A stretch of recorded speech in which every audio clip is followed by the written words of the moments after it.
பிறந்த ஜாதகத்தில் செவ்வாய் கூடுதல் பாவத்துவமாக செவ்வாய் சனியோடு இணைந்து அமாவாசை சந்திரனோடு இணைந்து ராகுவோடு இணைந்து கன்னியா லக்னத்திற்கு 8ஆம் அதிபதியாகி அவர் 8லேயே ராகு சனியோடு சேர்ந்திருக்கும் பொழுது, கோச்சாரத்தில் அவர் ராகுவோடு செவ்வாயோடு சேரும் பொழுது, ராகு செவ்வாய் சேரும்போது அவருக்கு மரணம் ஏற்படும். குரு லக்னத்தை பார்க்கல, 8ஆம் இடத்தை பார்க்கல. இந்த மாதிரியான அமைப்பில் ராகு இங்கே இருக்கும் பொழுது செவ்வாய் தசை, சனி புக்தி, ராகு அந்தரம், சனி தசை, ராகு புக்தி, செவ்வா அந்தரம், ராகு தசை, சனி புக்தி, செவ்வா அந்தரம்.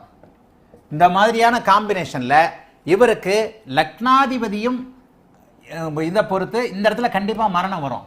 இப்ப நீங்க கேட்ட இந்த இடத்த பார்த்துக்கிட்டீங்களா? இந்த இடத்துல செவ்வாய் எங்க வந்திருக்கணும்? இங்க வந்துடணும்.